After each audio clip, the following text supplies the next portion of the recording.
Welcome to the Network Plus Prepcast, your dedicated audio companion for mastering every objective on the CompTIA Network Plus certification exam.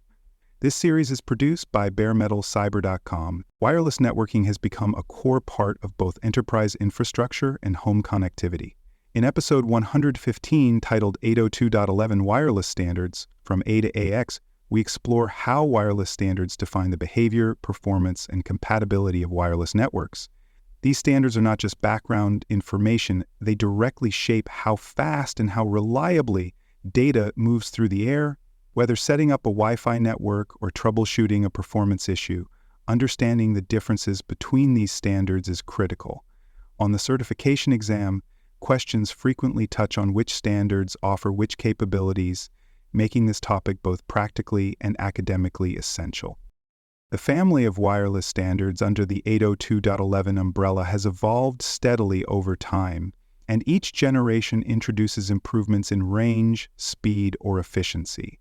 In this episode, we will walk through key variants of the standard, focusing on their frequency bands, speed capabilities, and other technical features. From legacy technologies like 802.11a to more modern options like 802.11ax.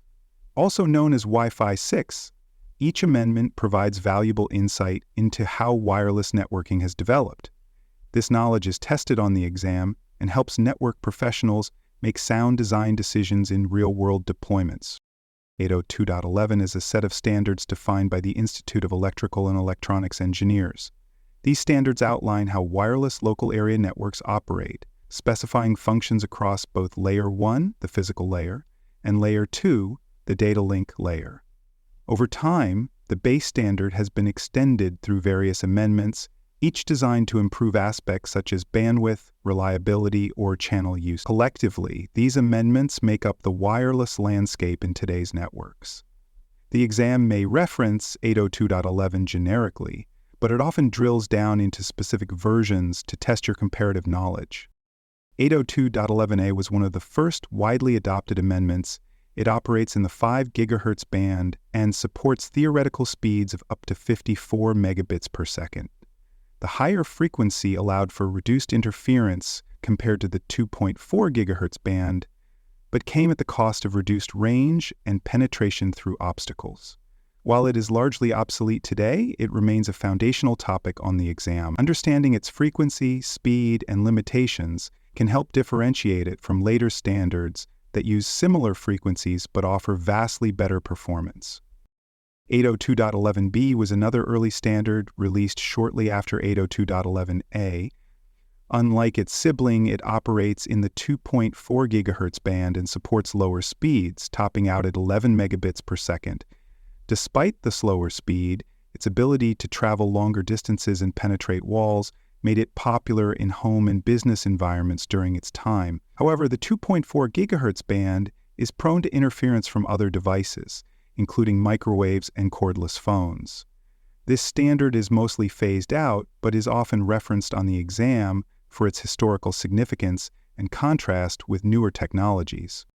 The introduction of 802.11g brought a significant upgrade to the 2.4 GHz spectrum.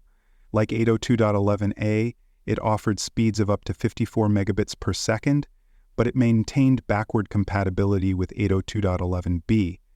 This meant devices using the older standard could still connect to networks using the newer technology. This compatibility helped extend the life of existing devices while improving overall performance. On the exam, you should be able to identify this standard's position in the timeline and its unique balance between speed, range, and compatibility. 802.11n marked a turning point in wireless networking. It was the first standard to support both 2.4 and 5 GHz frequency bands, allowing for greater flexibility in deployment.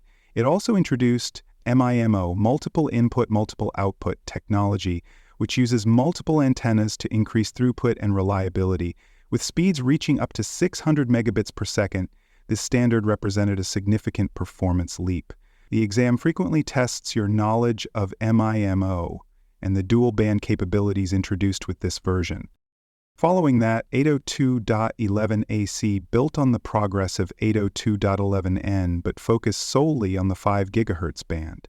This standard introduced MIMO, and other enhancements that enabled speeds well into the gigabit range. With wider channels and better modulation techniques, 802.11ac offered not only more speed, but also improved efficiency in high-density environments. On the exam, this standard is often presented in performance comparison questions, and you'll need to recall that it is 5 GHz only. The latest widely adopted standard is 802.11ax, more commonly branded as Wi-Fi 6. It supports both 2.4 and 5 GHz frequencies and includes significant efficiency improvements for dense environments like stadiums or offices. It uses orthogonal frequency division multiple access, or OFDMA, which allows for better spectrum sharing among devices. This version also improves battery life for client devices through target wake time scheduling. These advanced features make 802.11ax a frequent subject in exam questions focused on modern wireless implementations. To simplify discussions around wireless standards, the Wi-Fi Alliance introduced naming conventions to make them easier to identify. Wi-Fi 4 corresponds to 802.11n, Wi-Fi 5 maps to 802.11ac, and Wi-Fi 6 refers to 802.11ax. These names are often used in marketing materials and on device packaging, so they may appear in both real-world documentation and exam scenarios. However, on the certification exam, you should be prepared to match both the technical name and the Wi-Fi version. When selecting a wireless standard for a deployment, it's important to understand the trade-offs between frequency and speed. The 2.4 GHz band offers greater range and better penetration through walls, making it suitable for coverage across larger areas. However, it suffers from interference and congestion. The 5 GHz band, by contrast, offers higher speeds and cleaner channels, but has a shorter effective range. Knowing when to use each frequency and which standards operate in which bands is a key skill for answering exam questions on wireless planning and performance tuning. For more cyber content and books, please check out cyberauthor.me.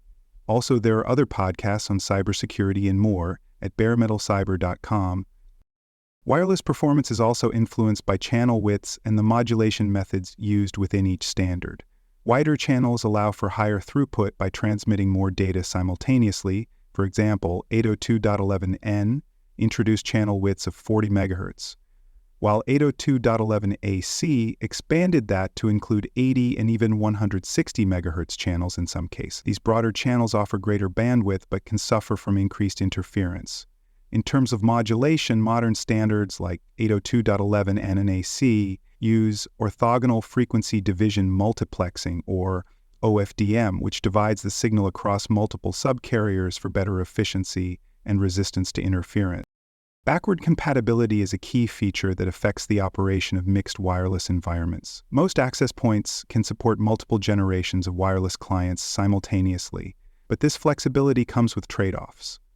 Legacy devices that use older standards, like 802.11b or G, can reduce the overall performance of the network because access points must accommodate their slower speeds and more limited capability. To address this, some access points allow administrators to prioritize certain standards or disable legacy support entirely.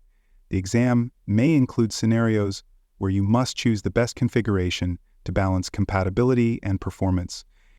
Deploying a wireless network requires considering more than just speed.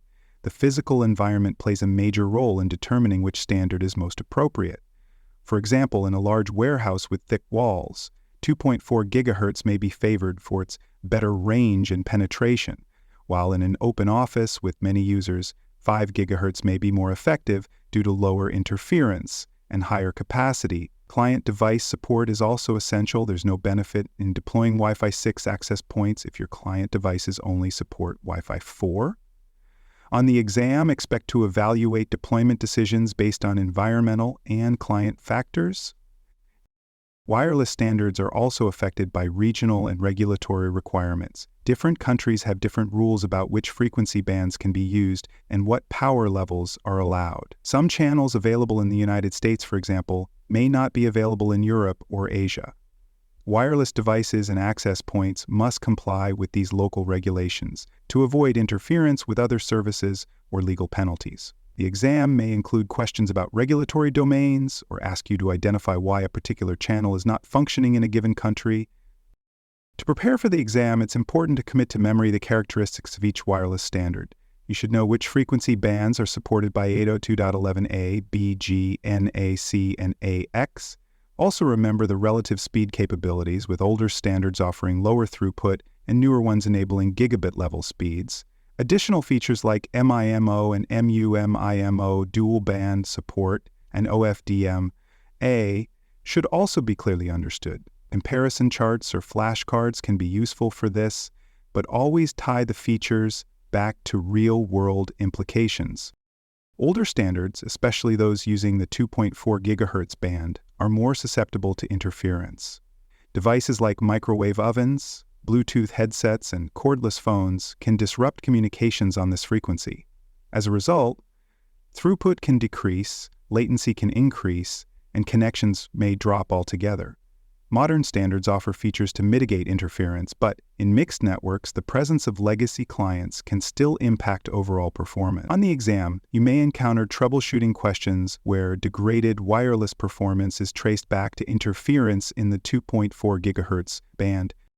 Firmware and hardware support is another consideration when evaluating wireless capabilities. Even if a device's hardware theoretically supports a newer standard, its firmware must also enable the associated features. Some devices can receive firmware updates that add support for features like MU-MIMO or security enhancements.